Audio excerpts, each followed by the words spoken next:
The Outline of History, being a plain history of life and mankind by H.G. Wells, revised and brought up to the end of the Second World War by Raymond Postgate, with maps and plans by J.F. Orban, Volume 1, Book 6, Christianity and Islam. Chapter 28, The Rise of Christianity and the Fall of the Western Empire. Section 1, Judea at the Christian Era. Section 2, The Teachings of Jesus of Nazareth. Section 3, The New Universal Religions. Section 4, The Crucifixion of Jesus of Nazareth. Section 5, Doctrines added to the Teachings of Jesus. Section 6, The Struggles and Persecutions of Christianity. Section 7, Constantine the Great. Section 8, The Establishment of Official Christianity. Section 9, The Map of Europe. 500 of the Common Era. Section 10, The Salvation of Learning by Christianity. Section 11, Byzantine Art. Section 1, before we can understand the qualities of Christianity which must now play a large part in our history and which open men's eyes to fresh aspects of the possibility of a unified world, we must go back some centuries and tell of the condition of affairs in Palestine and Syria, in which countries Christianity arose. We have already told the main facts about the origin of the Jewish nation and tradition, about the diaspora, about the fundamentally scattered nature of the Jewry, Eden from the beginning, and the gradual development of the idea of one just God, ruling the earth and bound by a special promise to preserve and bring to honor the Jewish people. The Jewish idea was and is a curious combination of theological breadth and an intense racial patriotism. Well, pseudo-racial more than anything else. The Jews looked for a special savior, a Messiah. Well, there was a whole series of them just in Tanakh alone, who was to redeem mankind by the agreeable process of restoring the fabulous glories of David and Solomon. While that doctrine did develop that they needed political ascendancy, and bringing the whole world at last under the benevolent but firm Jewish heel, as the political power of the Semitic peoples declined, while Semites were broader than just the Jews. In the Bible, the word is Arab, which meant mixed, so that Northeast African strain, as Carthage followed Tyre into darkness, and Spain became a Roman province, this green grew and spread. There can be little doubt the scattered Phoenicians, the people who use the purple dye, in Spain and Africa and throughout the Mediterranean, speaking as they did in a language closely akin to Hebrew, and being deprived of their authentic political rights, became proselytes to Judaism. Because they did accept people who weren't of particular ancestry. For phases of vigorous proselytism alternated with phases of exclusive jealousy in Jewish history. On one occasion, the Idumeans, according to Josephus,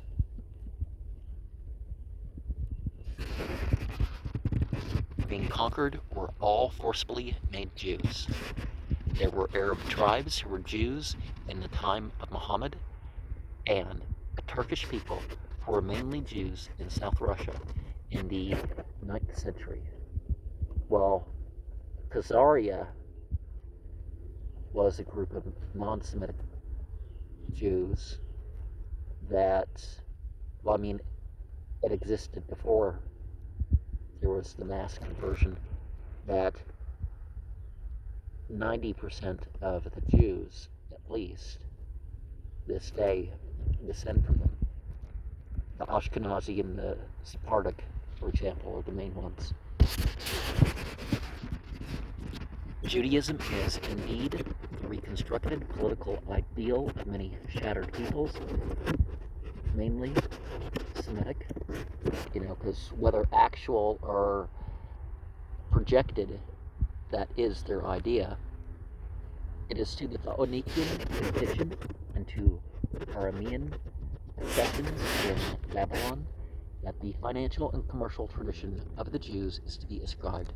And as a result of these coalescences and assimilations, almost everywhere in the towns throughout the Roman Empire and far beyond it in the East, Jewish communities traded and flourished and were kept in touch through the Bible and through a religious and educational organization. The main part of Jewry never was in Judea and had never come out of Judea. Manifestly, this intercommunicating series of Judaized communities had very great financial and political faculties. They could assemble resources, they could stir up, they could allay.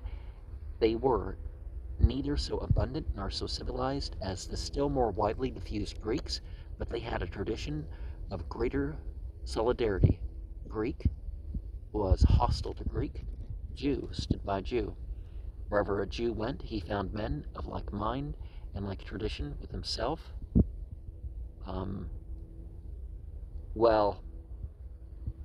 Whenever something really bad happens to a mass of Jews, there's usually another Jew on the other side, so I don't think we can make this point so much.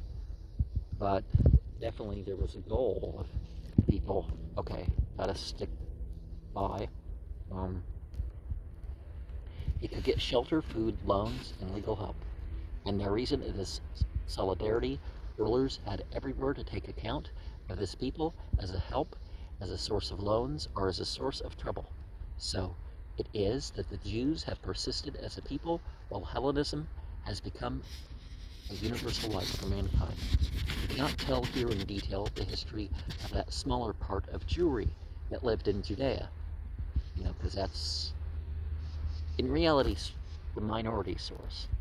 Like 97.5% of Israeli Jews come from Judea in their ancestry. Outside of Judea. So only 2.5% of Israeli Jews have that Judean descent. The rest of them are completely from elsewhere. These Jews had returned in their old position of danger. Again, they were seeking peace in, so to speak, the middle of a highway. And what was it? Johns Hopkins University has said that. Other studies have said that anywhere from 90 to 95% of Jews in the world were not of Semitic ancestry. It depends on where. Some areas like Afghanistan and Iran, it's higher, the percentage of Semitic Jews. In the old time, they had been between Syria and Assyria to the north and Egypt to the south. Now they have the Seleucids to the north, the Ptolemies to the south, and when the Seleucids went, then down came the Roman power upon them. Gallies and surrounding provinces. Galilee. The independence of Judea was always a qualified and precarious thing. The reader must go to the Antiquities and the Wars of the Jews of Flavius Josephus, while the Christians edited that a little bit. A copious, tedious, and maddeningly patriotic writer to learn of the succession of their rulers, of their high priest monarchs, and of the Maccabeans, the first historical practitioners of Judaism. But what we could call Judaism really started about 540 BCE when the influence of the Moabites made the Kohanim an official part, and some other hallmarks that distinguish Judaism from the prophetic religion. The Herods and the like. These rulers were, for the most part, of the ordinary Eastern type, cunning, treacherous, and blood-stained. Thrice Jerusalem was taken, and twice the temple was destroyed. So the Maccabean temple and the Herodian temple were the two Jewish temple periods. Before that, there were 3 Israelite temple periods. It was the support of the far more powerful diaspora that prevented the little country from being wiped out altogether until about 70 of the Common Era, when Titus, the adopted son and successor of the Emperor Vespasian, after a siege that ranks in bitterness and horror with that of Tyre and Carthage, took Jerusalem and destroyed city and temple together. The Bar Kokhba revolt in 100 and they had a restoration, but there was the end of Jewish rule for a time, and they established Palestine and the genocide that Bar Kokhba attempted of the non-Jews in the area. He did this, not Bar Kokhba, but he did this in an attempt to destroy Jewry, but indeed he made Jewry stronger by destroying its one sensitive and vulnerable point. Throughout the history of 5 centuries of war and civil commotion between the return from captivity and the destruction of Jerusalem, certain constant features of the Jews persisted. They remained obstinately monotheistic. He would have none other gods but the one true God, and Rome, as in Jerusalem, stood out manfully against the worship of any god Caesar, and to the best of his ability, he held to his covenants with his one God. No graven images could enter Jerusalem, even the Roman standards with their eagles had to stay outside, and Christianity was commanded to do that too, but they didn't adhere to those portions of what they call New Testament. 2 divergent lines of thought are traceable in Jewish affairs during these 500 years. On the right, so to speak, are the high and narrow Jews, the Pharisees, very orthodox. It's odd that they call orthodox stuff that came later rather than the initial thing, right? Very punctilious upon even the minutest details of the law. Well, they called for extra stuff, so you could say they were conservatives.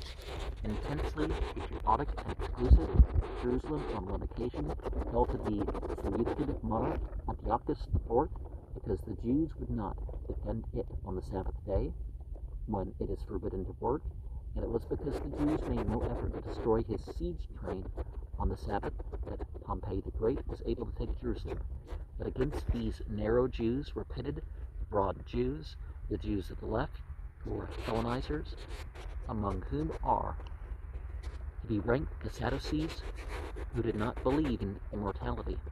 These later Jews, the broad Jews, were all more or less disposed to mingle with and assimilate themselves to the Greeks and Hellenized peoples about them. They were ready to accept proselytes, and so to share God and his promise with all mankind, but what they gained in generosity they lost in rectitude. They were the worldlings of Judea. We have already noted how the Hellenized Jews of Egypt lost their Hebrew and had to have their Bible translated into Greek. In the reign of Tiberius Caesar, a great teacher arose out of Judea who was to liberate the intense realization of the righteous and unchallengeable oneness of God and of man's moral obligation to God, which was the strength of Orthodox Judaism from that greedy and exclusive narrowness with which it was so extraordinarily intermingled in the Jewish mind. This was Jesus of Nazareth, the seed rather than the founder of Christianity. Section 2, the audience for which this book will first be presented will be largely an audience of Christians, with perhaps a sprinkling of Jewish readers, and the former, at least, will regard Jesus of Nazareth as being much more than a human teacher and his appearance in the world not as a natural event in history, but as something of a supernatural sort, interrupting and changing that steady development of life towards a common consciousness and a common will, which we will have hitherto been tracing in this book. But these persuasions, dominant as they are in Europe and America, are nevertheless not the persuasions of all men, are of the great majority of mankind. And we are writing this outline of the story of life with as complete an avoidance of the controversial matter as may be. Well, saying that this is what people believe shouldn't be controversial. We are trying to write as if this book was to be read as much by Hindus or Muslims or Buddhists or as by Americans and Western Europeans. We shall therefore hold closely to the apparent facts and avoid without any disputation or denial the theological interpretations that have been imposed upon them. And if we say history, we say, well, it's been investigated. And if we're saying, well, there's a difference between where the facts are pointing and what people believe, that would definitely have to be in a different realm now, wouldn't it?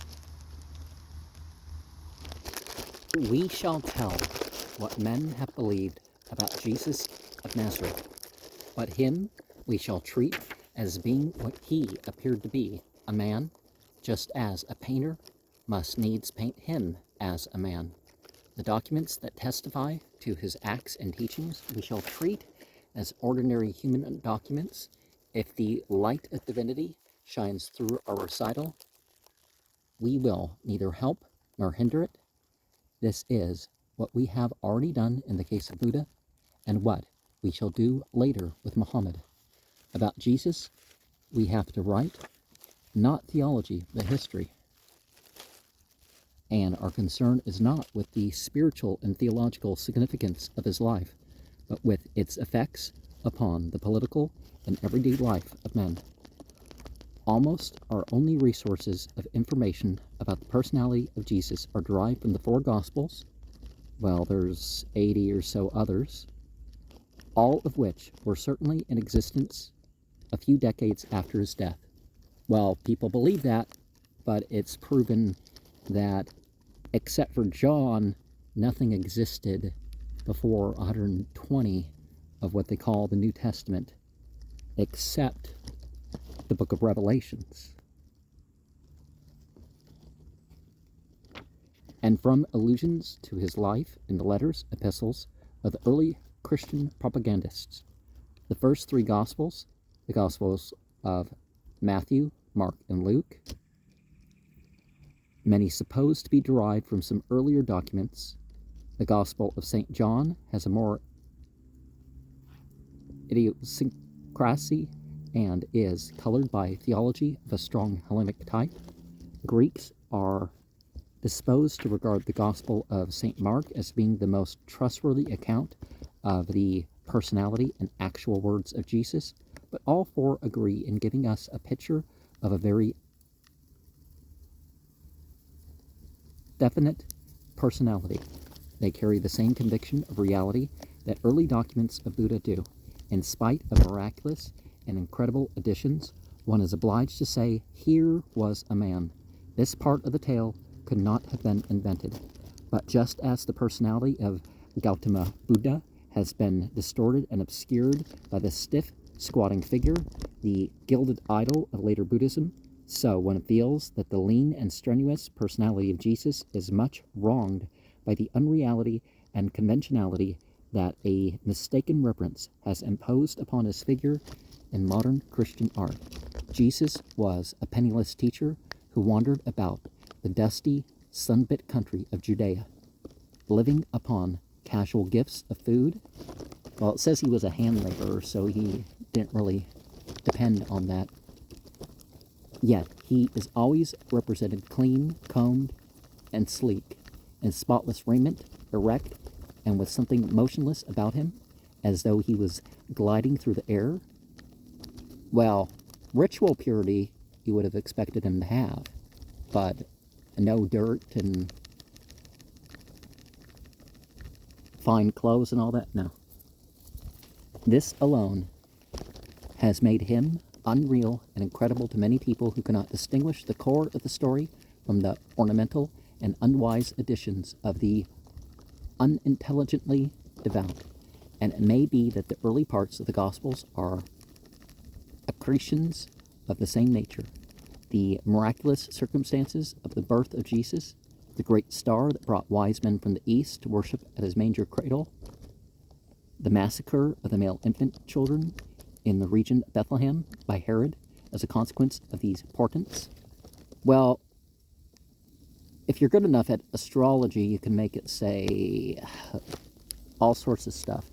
So there's no particular period where you can't say, oh, well, the stars have said that a great person has been born, because every year that's probably true, that a nation's leaders was born. And it was a significant individual in history. And the flight to Egypt are all supposed to be such accretionary matter by many authorities.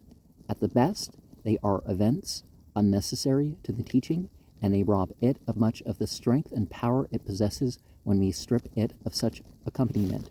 So too do the discrepant genealogies given by Matthew and Luke, in which there is an endeavor to trace the direct descent of Joseph, his father, from King David, as though it was any honor to Jesus or to anyone to have such a man as ancestor.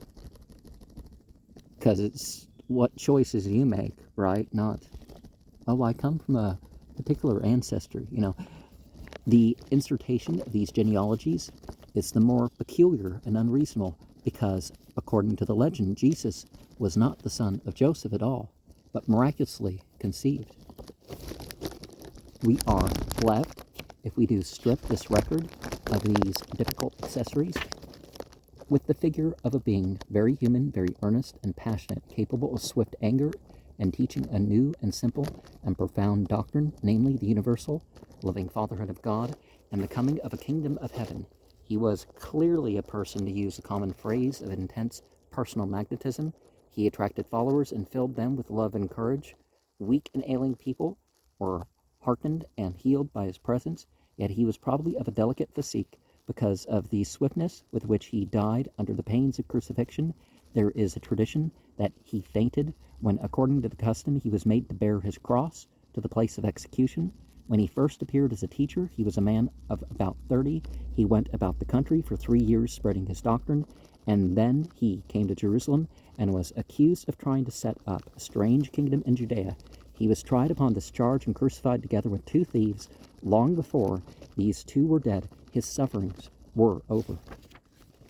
Now, it is a matter of fact that in the Gospels, that body of theological assertion which constitutes doctrinal Christianity finds very qualified support. There is, as the reader may see for himself, no sustained and emphatic assertion in these books of several of the doctrines which Christian teachers of all denominations find generally necessary to salvation. Is it 1 John 5 that they added something that people believed, but it wasn't explicitly stated in the verse, so they put it in there? The gospel support for them is often elusive and indirect. It has to be hunted for and argued about. Except for a few disputed passages, it is difficult to get any words actually ascribed to Jesus in which he explained the doctrine of the atonement or urged any sacrifices or sacraments, that is to say, priestly offices, upon his followers. We shall see presently how later on all Christendom was torn by disputes about the Trinity. There is no clear evidence that the apostles of Jesus entertained that doctrine, nor does he give his claim to be the Christ or his participation in the Godhead any such prominence as one feels would have been done had he considered it a matter of primary significance. Most astounding is the statement, Matthew 16:20, then charged he his disciples that he should tell no man that he was Jesus the Christ. It is difficult to understand this suppression if we suppose he considered this fact was essential to salvation.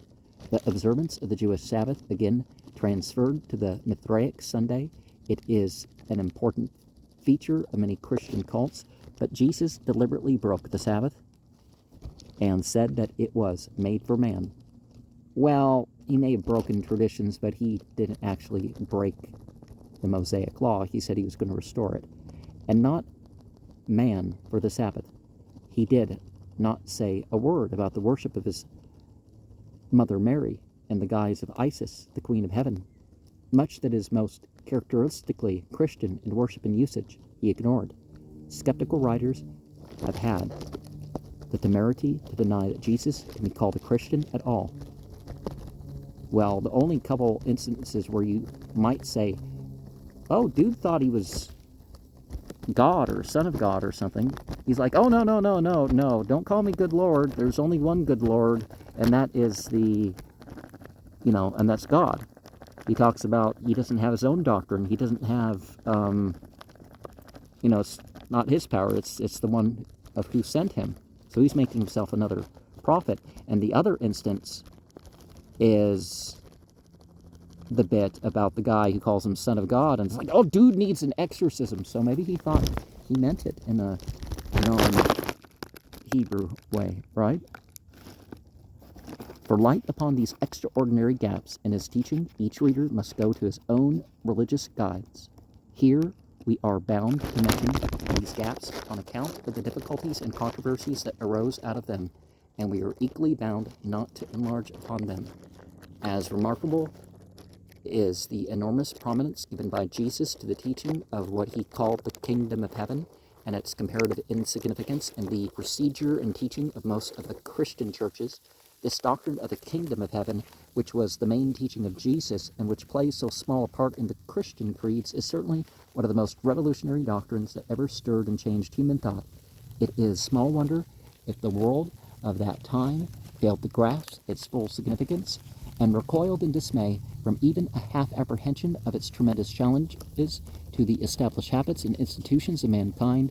It is small wonder if the hesitating convert and disciple presently went back to the old familiar ideas of temple and altar, of fierce deity and propitiatory observance, of consecrated priest and magic blessing, and these things being attended to, reverted then to the dear old habitual life of hates and profits and competition and pride. For the doctrine of the kingdom of heaven, as Jesus seems to have preached it, was no less than a bold and uncompromising demand for a complete change and cleansing of the life of our struggling race, an utter cleansing without and within. To the Gospels, the reader must go for all that is preserved of this tremendous teaching. Here we are only concerned with the jar of its impact upon established ideas. The Jews were persuaded that God, the one God of the whole world, was a righteous God, but they also thought of him as a trading God who had made a bargain with their father Abraham about them, a very good bargain indeed for them, to bring them at last to predominance in the earth. With dismay and anger they heard Jesus sweeping away their dear securities. God, he taught, was no bargainer. There were no chosen people and no favorites in the kingdom of heaven. God was the loving Father of all life, as incapable of showing favors as the universal Son. So again, Father and Son and all that, symbols more than actual. And all men are brothers, sinners alike and beloved sons alike of this divine Father. In the parable of the Good Samaritan, Jesus casts scorn upon that natural tendency we all obey to glorify our own people and to minimize the righteousness of other creeds and other races. In the parable of the laborers, he thrust aside the obstinate claim of the Jews to have a sort of first mortgage upon God. All whom God takes into his kingdom, he taught, God serves alike. There is no distinction in his treatment because there is no measure to his bounty. From all, moreover, as the parable of the buried talent witnesses, and as the incident of the widow's mite enforces, he demands the utmost. There are no privileges, no rebates, and no excuses in the kingdom of heaven. But it was not only the intense tribal patriotism of the Jews that Jesus outraged. They were a people of intense family loyalty, and he would have swept away all the narrow and restrictive family affections. And the great flood of the love of God, the whole kingdom of heaven, was to be the family of his followers. we are told that, while he yet talked to the people, behold, his mother and his brethren stood without, desiring to speak with him. Then one said unto him, Behold, thy mother and thy brethren stand without, desiring to speak with thee. But he answered and said unto them that told him, Who is my mother, and who are my brethren? And he stretched forth his hand towards his disciples, and said, Behold my mother and my brethren, for whosoever shall do the will of my Father, which is in heaven, the same is my brother and sister and mother. Matthew 12:46-50. And not only did Jesus strike at patriotism and the bonds of family loyalty in the name of God's universal fatherhood and the brotherhood of all mankind, but it is clear that his teaching condemned all the gradations of the economic system, all private wealth and personal advantages. All men belong to the kingdom. All their possessions belong to the kingdom. You know, God's the ultimate inheritor in the Quran, but the language isn't so severe that it's interpreted as some sort of communism that we, the poor are taken care of, but, people can still have private property, and it doesn't have to be totally evened out as far as what wealth people do have. The righteous life for all men, the only righteous life, was the service of God's will with all that we had, with all that we were. Again and again he denounced private riches and the reservation of any private life. And when he was gone forth into the way, there came one running, and kneeled to him, and asked him, Good master, what shall I do, that I may inherit eternal life? And Jesus said unto him, Why callest thou me good? There is none good but one, that is God. So he distinguished himself from being a divinity. Thou knowest the commandments. Do not commit adultery. Do not kill. Do not steal. Do not bear false witness. Defraud not. Honor thy father and mother. And he answered and said unto him, Master, all these things I have observed from my youth. Then Jesus, beholding him, loved him, and said unto him, One thing thou lackest.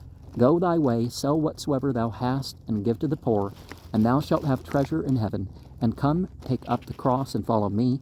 And he was sad at that saying, and went away grieved, for he had great possessions. And Jesus looked round about, and saith unto his disciples, How hardly shall they that have riches enter into the kingdom of God? And the disciples were astonished at his words. But Jesus answered again, and saith unto them, Children, how hard is it for them that trust in riches to enter the kingdom of God? It is easier for a camel to go through the eye of a needle, and for a rich man to enter into the kingdom of God. Mark 10:17-25. Moreover, in his tremendous prophecy of this kingdom, which was to make all men one together in God, Jesus had small patience for the bargaining righteousness of formal religion. Another large part of his recorded utterances is aimed against the meticulous observance of the rules of the pious career. Well, 1,000 and some years later, the Kabbalah kind of pointed out that the relationship is more important than the rules, and the rules are more important than the story, and, Then came together unto him the Pharisees, and certain of the scribes which came from Jerusalem, and when they saw some of his disciples eat bread with the defiled, that is to say, with unwashen hands, they found fault. For the Pharisees and all the Jews except they wash their hands oft, eat not, holding the tradition of their elders, and when they come from the market, except they wash, they eat not. And many other things there be which they have received to hold, as the washing of cups and pots, brazen vessels, and of the tables.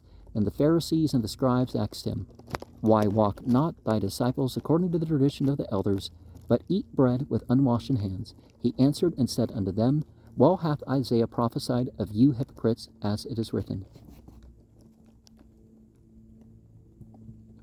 This people honoreth me with their lips, but their heart is far from me. Howbeit in vain do they worship me, teaching for doctrines the commandments of men. For laying aside the commandment of God, ye hold the tradition of men, as the washing of pots and cups, and many other such things ye do. And he said unto them, Full well ye reject the commandment of God, that ye may keep your own tradition.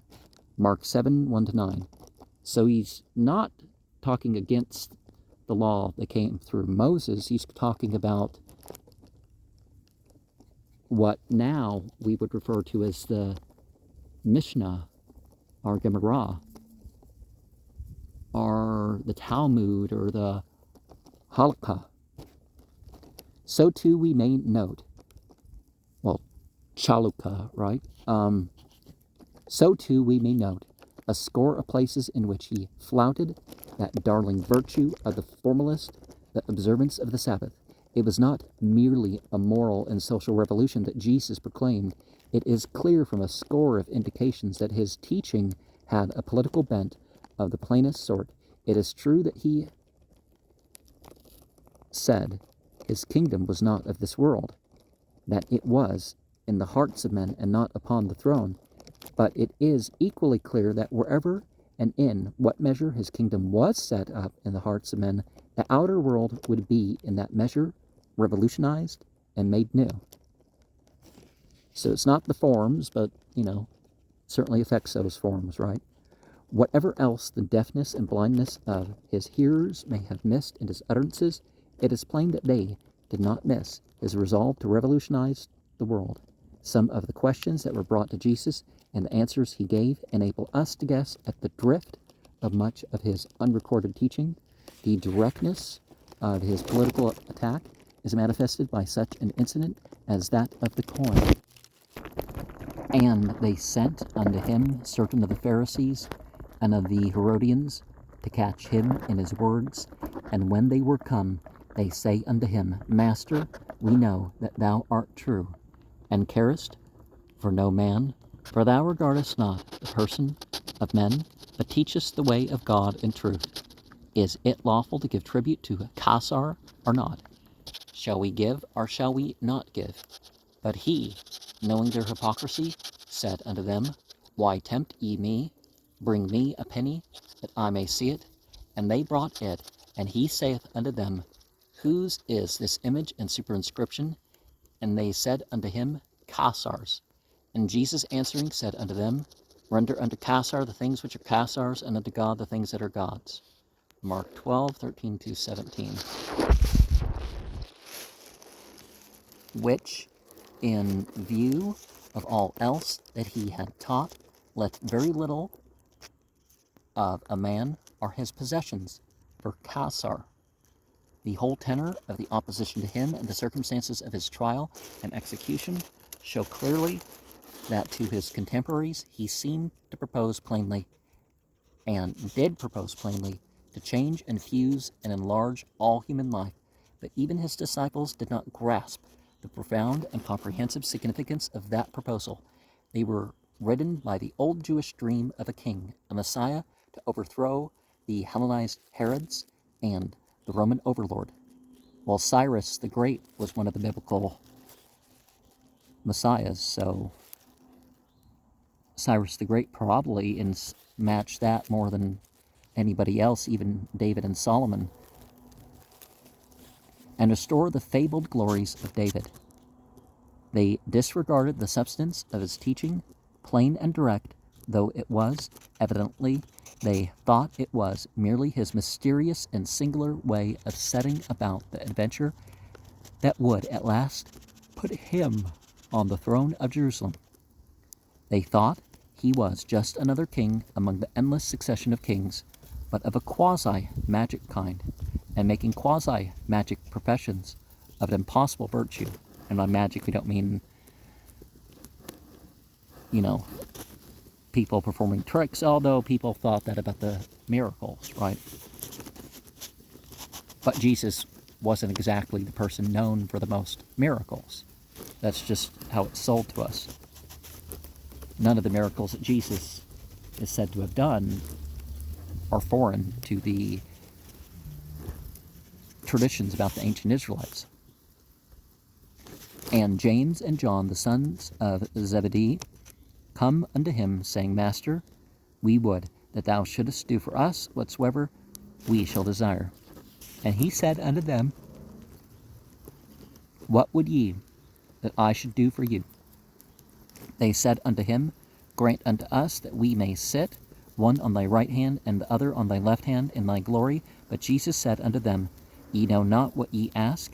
Can ye drink of the cup that I drink of, and be baptized with the baptism that I am baptized with?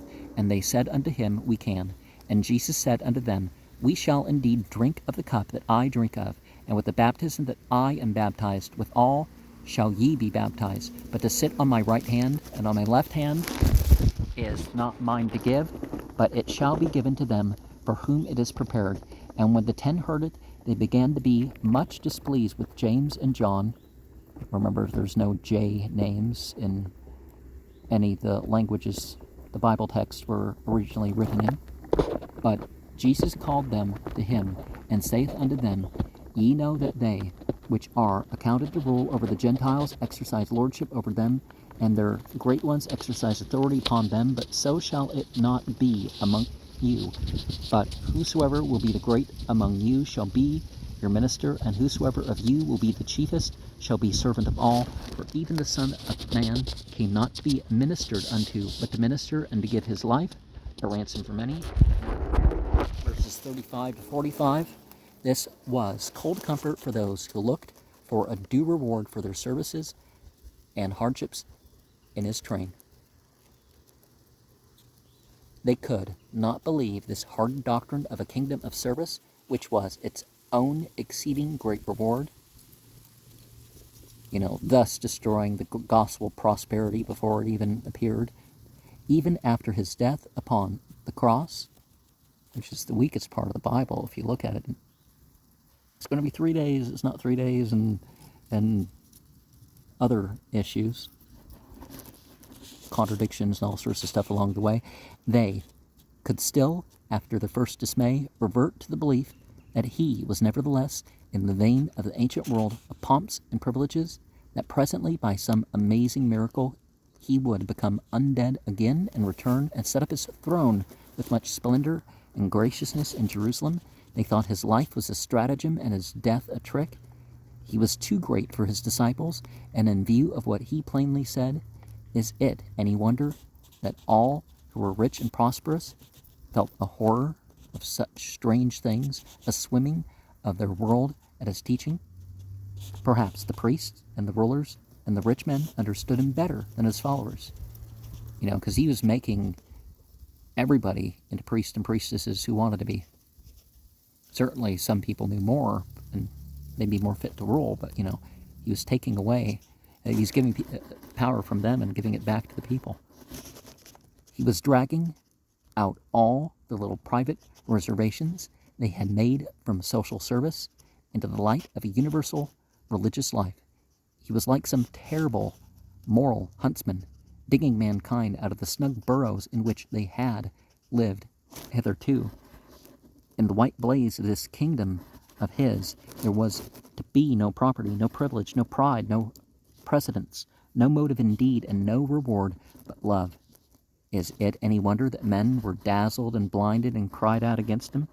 Even his disciples cried out when he would not spare them the light. Is it any wonder that the priests realized that between this man and themselves there was no choice, but that he, our priestcraft, should perish? Is it any wonder that the Roman soldiers, confronted and amazed by something soaring over their comprehension and threatening all their disciplines, should take refuge in wild laughter, and crown him with thorns and robe him in purple and make a mock Tassar out of him?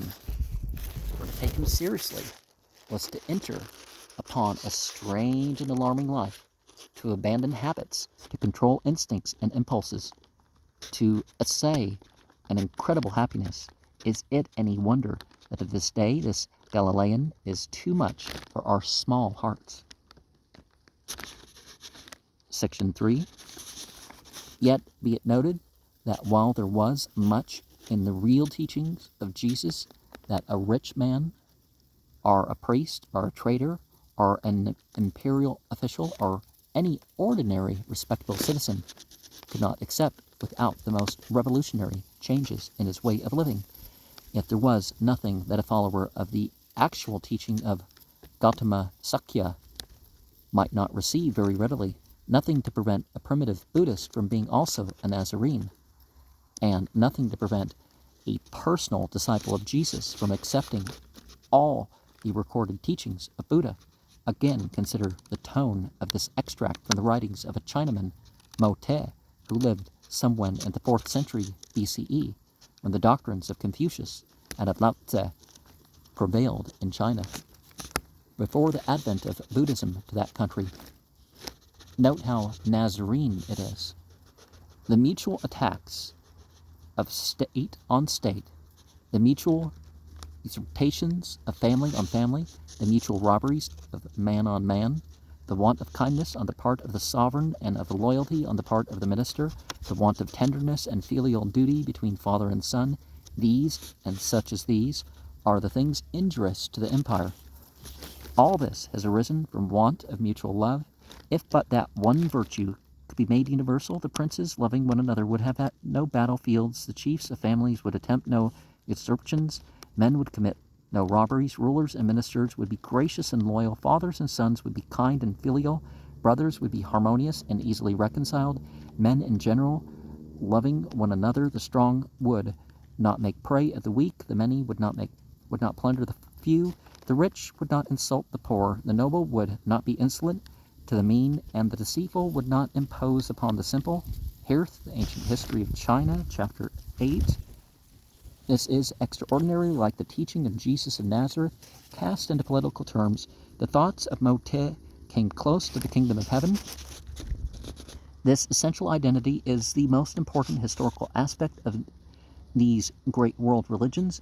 They were, in their beginnings, quite unlike the priest, altar and temple cults, those cults for the worship of definite finite gods that played so great and so essential a part in the earlier stages of man's development between 15,000 BCE and 600 BCE.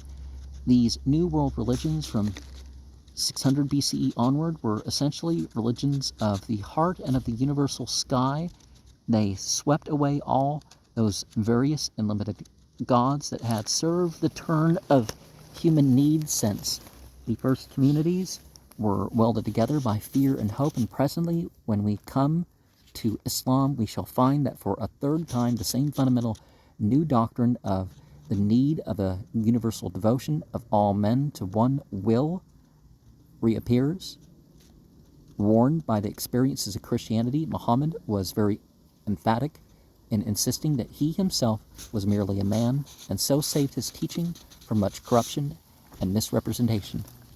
Well, a lot of the stuff about Jesus and the one called Krishna and the one called Chaitanya, if you think of them as conveying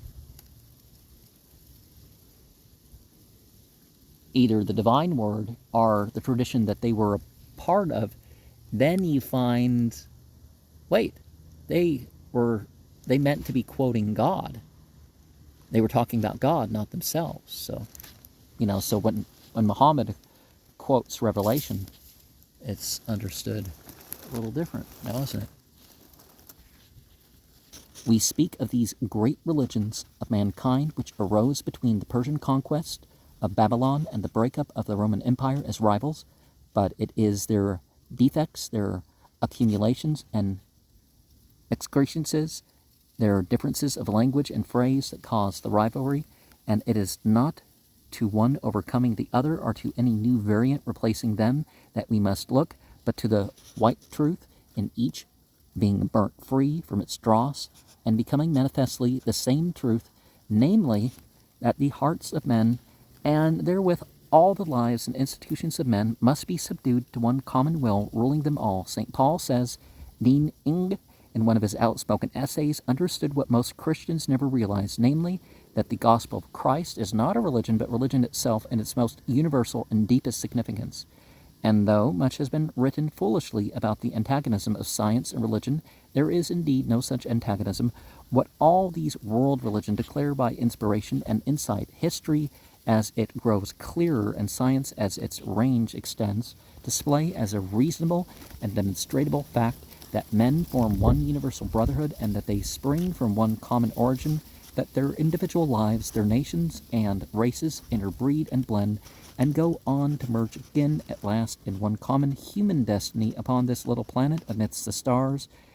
And the psychologist can now stand beside the preacher and assure us that there is no reasoned peace of heart, no balance, and no safety in the soul until a man, in losing his life, has found it and has schooled and disciplined his instincts and narrow affections.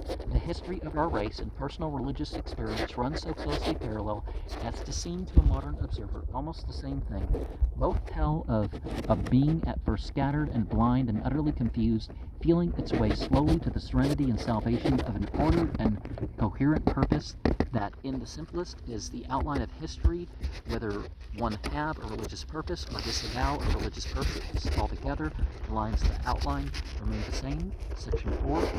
In the year 30 of the Common Era, while Quirinius, the second emperor, was emperor of Rome, and Pontius Pilate was procurator of Judea, a little while before the feast of the Passover, Jesus of Nazareth came in Jerusalem. Probably he came then for the first time.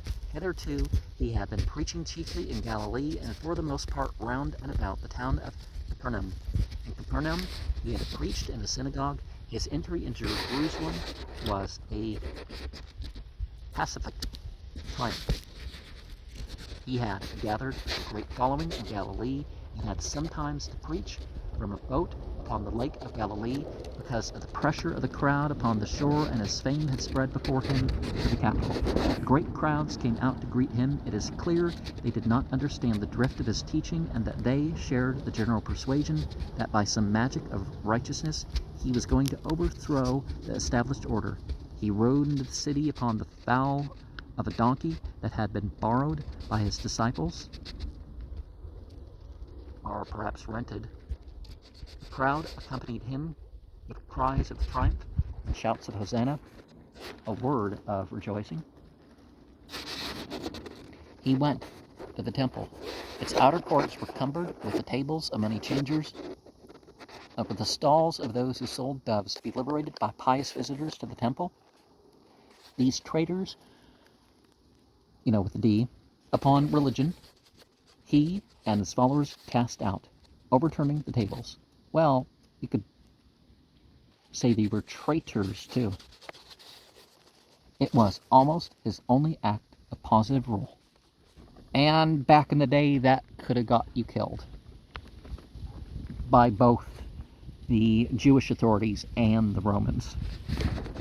Then for a week he taught in Jerusalem, surrounded by a crowd of followers who made his arrest by the authorities difficult.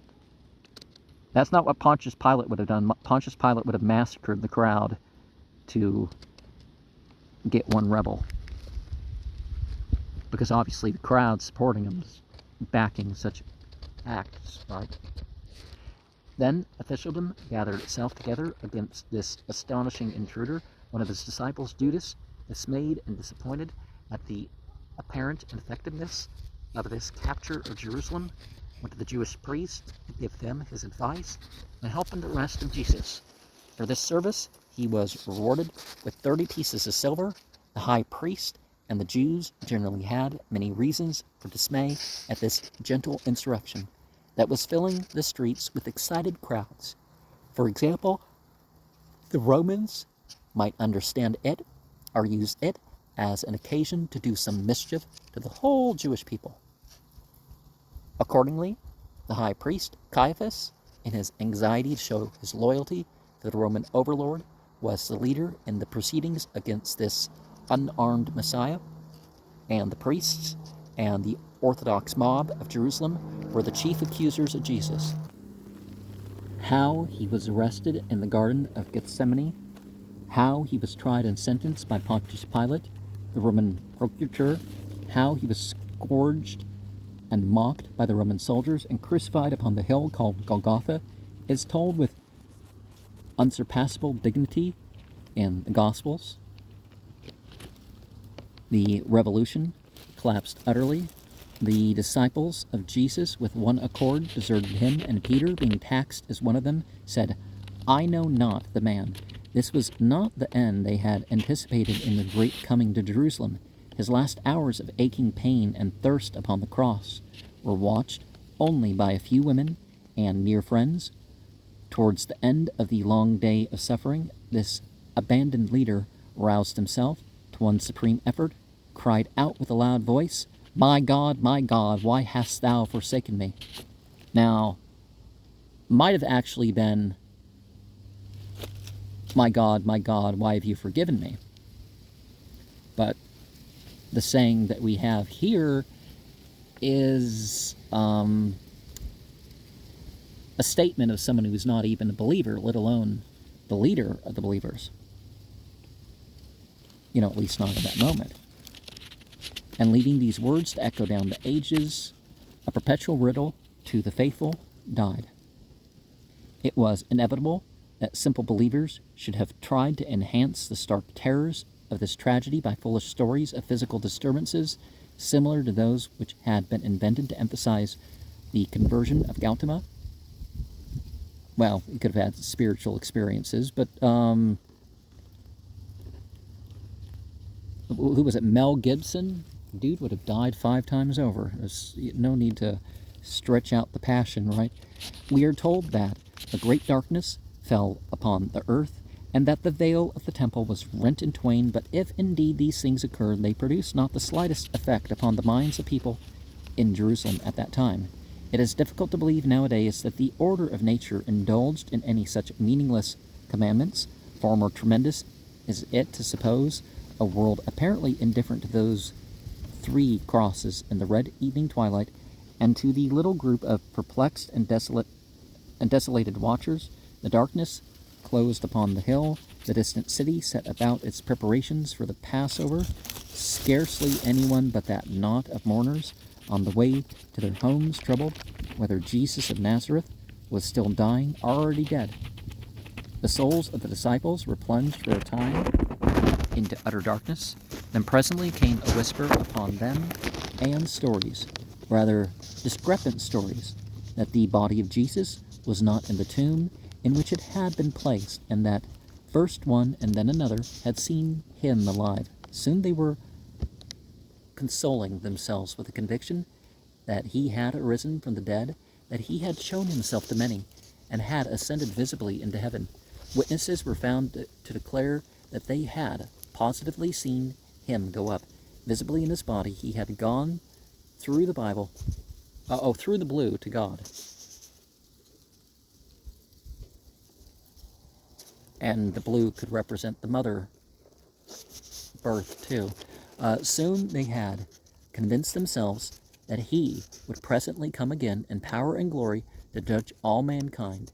In a little while, they said, he would come back to them, and in these bright revivals of their old-time dream of an assertive and temporal splendor, they forgot the greater measure, the giant measure he had given them of the kingdom of God. Now, by the mother birth, I mean the stories and the relationship.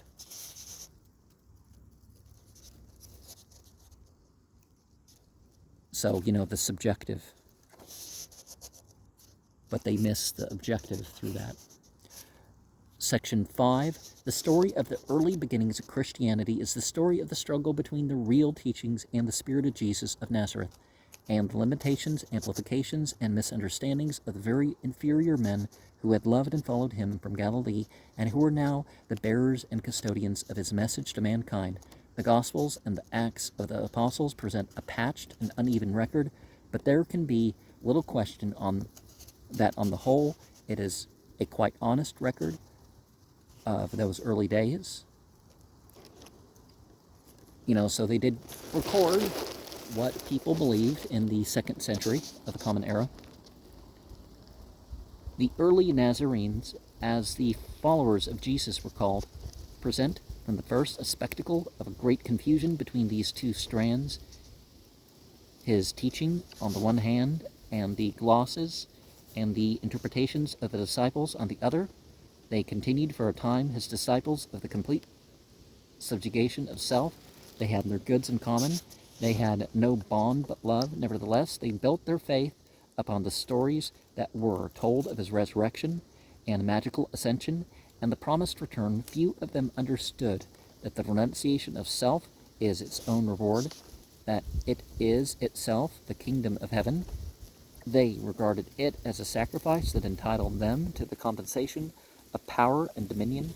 When presently the second coming occurred, they had now all identified Jesus with the promised Christ, the Messiah so long expected by the Jewish people. They found out prophecies of the crucifixion in the prophets. The Gospel of Matthew is particularly insistent upon these prophecies, revived by these hopes, enforced by the sweet and pure lives of many of the believers. The Nazarene doctrine began to spread very rapidly in Judea and Syria, and presently there arose a second great teacher whom many modern authorities regard as the real founder of Christianity, Saul of Tarsus, or Paul. Saul apparently was his Jewish, and Paul his Roman name. Pauloi meant man of the city, so again, something symbolic. And Paul, like Jesus, apparently wasn't one person in history. Apollonius of Tyre made its way into the biblical account of Paul and Jesus. He was a Roman citizen and a man of much wider education and a much narrower intellectuality than Jesus seems to have been. By birth, he was probably a Jew, though some Jewish writers deny this. Well, some of the things that Jews said was like they were bouncing it off the Christians. So, and, you know, if someone makes a mistake, it's like a lot of people say, oh, it's anti-Semitic to say that a Jew ever made a mistake. It's like, we're not saying that they had no choice, it was just, what they were going to do, because no, it's not prejudice to say that somebody made a mistake, or somebody, abandoned their faith because of whatever reason, He had certainly studied under Jewish teachers, but he was well versed in the Hellenic theologies of Alexandria. And his language was Greek. Some classical scholars defined his Greek unsatisfactory. He did not use the Greek of Athens, but the Greek of Alexandria. But he used it with power and freedom. Well, if there was issues with his grammar or whatever, Professor Gilbert Murray calls it very good. He is affected by the philosophical jargon of the Hellenistic schools, while the Book of Revelation is the worst Greek text of the Bible. And by that, the Stoicism, well, the Pauline Christianity is definitely a combination of different types of philosophy, you could say. But then he says, oh, no one's ever allowed to do philosophy again. But his mastery of sublime language is amazing. He was a religious theorist and teacher long before he heard of Jesus of Nazareth, and he appears in the New Testament narrative at first as the bitter critic, antagonist, and active persecutor of the Nazarenes. The present writer has been unable to find any discussion of the religious ideas of Paul before he became a follower of Jesus. They must have been a basis, if only a basis of departure, for his new views, and their phraseology certainly supplied the color of his new doctrines.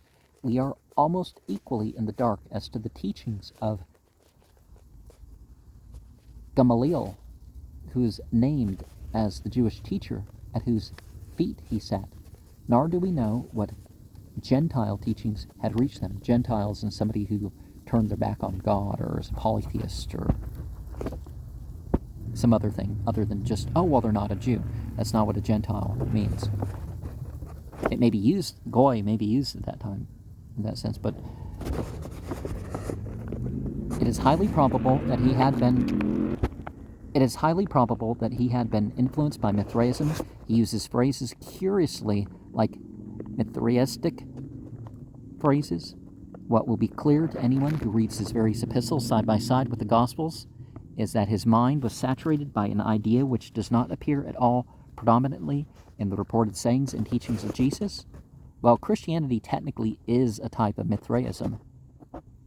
You have an intercessory deity hero, so that can actually be extended far outside of just the Roman mystery cults. back into ancient Aryan teaching. And by Aryan, the Persian Hindu group, Aryavatra, Ranbeg, etc., etc. The idea of a sacrificial person who is offered up to God as an atonement for sin, or who is the deity, what Jesus preached was a new birth of the human soul. What Paul preached was the ancient religion of priests, an altar, and the propitiatory bloodshed. What was the name of the video? I enumerated differences between Jesus and Paul. Jesus was, to him, the Easter lamb, a traditional human victim without spot or blemish, who haunts all the religions of the dark white peoples. Well, the animal and all that sort of varied per astrological age, but it's the same basic formula. And honestly, the lion hunts, you can connect some of that stuff back to that, too. Paul came to the Nazarenes with overwhelming force because he came to them with this completely satisfactory explanation of the disaster of the crucifixion. It was a brilliant elucidation of what had been utterly perplexing.